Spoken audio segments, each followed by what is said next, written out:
proteína não é caro. Alimentos com fonte de proteína não são caros. Um tanto quanto contraditório, né? Já que a maioria das vezes a gente ouve falar que esse é um nutriente que estão em alimentos muito caros. Realmente existe uma parcela desses alimentos que são caros. As carnes nobres, por exemplo, os suplementos muito caros, mas existem opções mais baratas e saudáveis. Eu me chamo Robson Figueiredo, sou nutricionista e vou trazer aqui para vocês hoje uma contradição no que diz respeito à proteína ser cara. A proteína é um nutriente de extrema importância para nós. Precisamos consumir proteínas, seja de fonte animal, seja de fonte vegetal, todos os dias, né? A proteína, ela é o bloco da construção, é o bloco que ajuda a subir uma parede. Sem esse bloco, não há como subir parede. E a parede são as estruturas do nosso corpo. Por exemplo, os músculos também são formados e dependem de proteína. E essa proteína, ela vem de fora, ela vem do alimento, ela vem do suplemento. Porém, muitos de nós não atingimos as nossas necessidades diárias de consumo de proteína, né? Principalmente o brasileiro, né? Na grande maioria, nas refeições, a maior parte das refeições, quando não tem, o consumo é pouco, né? Ou concentrado em uma única refeição. Mas resumindo, a necessidade de se consumir proteína diariamente é importante, né? Como eu falei no exemplo, sem o tijolo, sem o bloco, não se sobe uma parede. E como consumir essa proteína? Da onde vem essa proteína? Ela vem de uma diversidade de alimentos, né? De fonte animal, de fonte vegetal. As mais conhecidas, né, que a gente chama de alto valor biológico, são as proteínas de fonte animal. Mas existem outras, né, as de fonte vegetal também. O que eu trago hoje aqui é a quebra desse mito que consumir alimentos proteicos, ricos em proteína, sai caro, o custo sai alto no bolso, né? Vamos ver alguns alimentos com uma concentração boa de proteína e com um custo mais baixo. Por exemplo, ovo, né? Eu acho que vocês já ouviram falar que fisiculturistas, principalmente os fisiculturistas mais antigos, onde já não se havia tanto suplemento ou nenhum, né, da década de 70 para trás, Arnold Schwarzenegger e outros, eles consumiam caixas e caixas de ovos, né? O ovo é um alimento excelente, porque ele contém uma quantidade relativamente grande de proteína por volume, né? Em um ovo, em média 6 a 7 gramas de proteína, mas também contém gordura de boa qualidade, contém nutrientes que nós vamos precisar para manter a nossa saúde. Mas também temos outros alimentos que contêm proteína numa quantidade boa e também com um custo mais baixo. Um exemplo é a sardinha. Sardinha pode ser em lata, pode ser in natura de preferência, mas a sardinha ela contém uma concentração em média de 20 a 25 gramas de proteína a cada 100 gramas.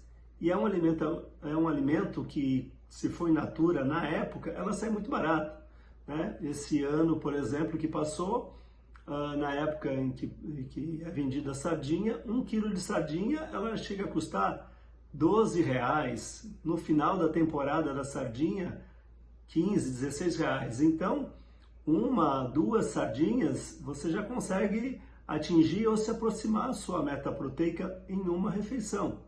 E fora da época, pode ser a sardinha lata, pode ser a sardinha, eu indico até a sardinha em lata em óleo, tá? O atum em lata também, ele também tem uma concentração em média de 20, 22 a 25 gramas, dependendo do fabricante, de proteína a cada 100 gramas numa lata. Então é uma forma de estar conseguindo atingir uma meta proteica numa refeição, com uma porção, né? Seja num lanche, seja num almoço, enfim, a refeição que vocês optarem. Mas temos também outras fontes como as vegetais, as leguminosas. Leguminosas não são legumes, são do grupo dos feijões. Todos os feijões, feijão preto, feijão branco, feijão vermelho, feijão jaule, fradinho, enfim, todos os feijões participam desse grupo. Lentilha, ervilha, grão de bico, soja, edamame, esse é um pouquinho mais exótico, mas são do mesmo grupo e todos eles são excelentes fontes de proteína vegetal.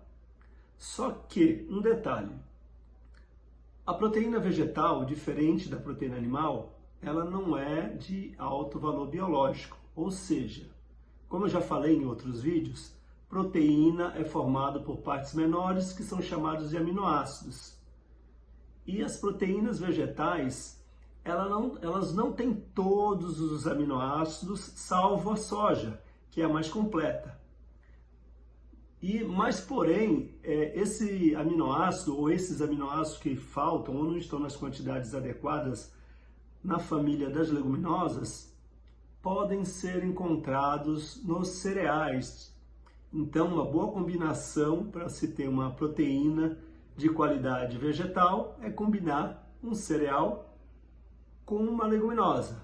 Um bom exemplo famoso é a dupla arroz com feijão, tão bem conhecida por nós brasileiros.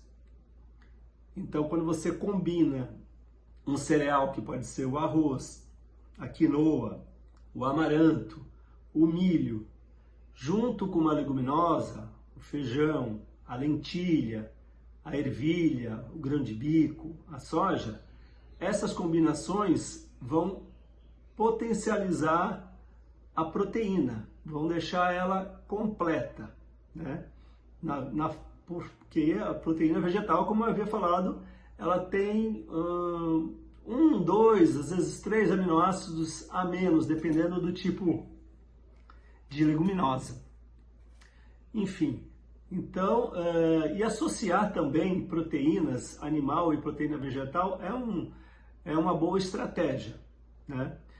Nós temos também algumas folhas, né? Alguns vegetais que também têm uma concentração relativamente boa de proteína, né, por porção. Por exemplo, Ora pronobis, não sei se vocês já escutaram falar, ela é considerada uma punk, né? É uma planta comestível, né? Que ela é resistente, ela dá facilmente em qualquer ambiente e ela, além dos benefícios dos seus nutrientes, ela tem uma quantidade de proteína muito boa por porção, né?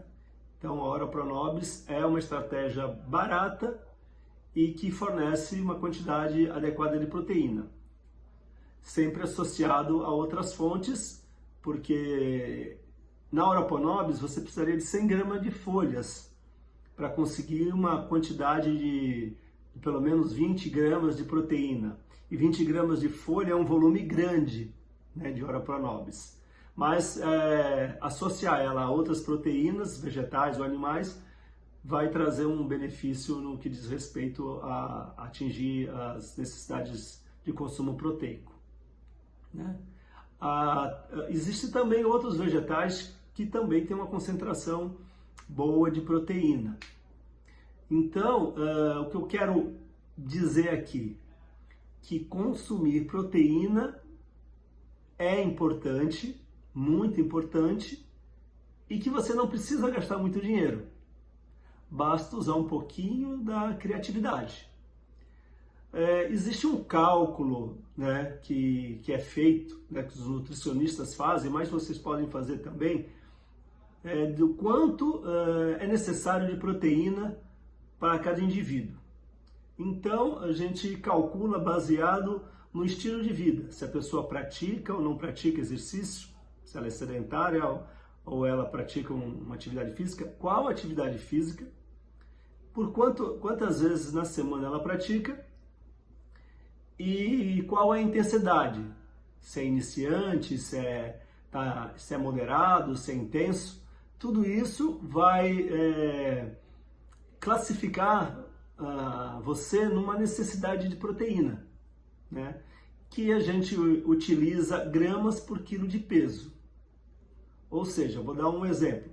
Uma pessoa que pesa 100 quilos vai e treina todos os dias, musculação por 1 hora, em média vai precisar de 1,6 a 2,2 gramas por quilo de peso. Então ela vai precisar de pelo menos, em média, 180 a 220 gramas de proteína. Não é, quando eu falo gramas de proteína por quilo de peso, não é de alimento com proteína, é a quantidade de proteína que tem no alimento. Como eu dei um exemplo, num filé de peixe de 100 gramas, tem em média 20 gramas de proteína. É essa proteína dentro do alimento que é calculado, multiplicado pelo peso da pessoa.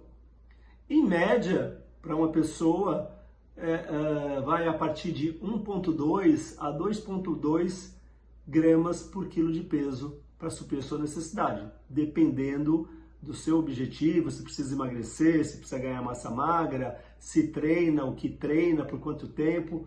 Tudo isso é possível calcular, mas de qualquer forma, sem um acompanhamento, é possível atingir a sua necessidade proteica ou próximo disso.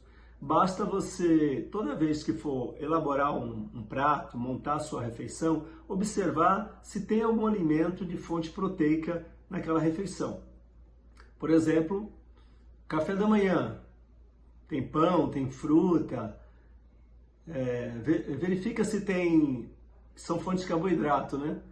Verifica se tem alguma fonte de proteína, por exemplo, ovos, queijo. Então, os ovos são uma opção muito boa, acaba fornecendo a gordura e a proteína daquela refeição. Na hora do almoço, verifica se tem peixe, frango, carne, né, seja carne vermelha ou uma fonte de carne branca, ou se tem ovos, se tem uma porção de leguminosas e cereais, arroz com feijão, grão de bico, lentilha, quinoa, né, se tem essa combinação, e a mesma coisa no jantar e nos lanches, né?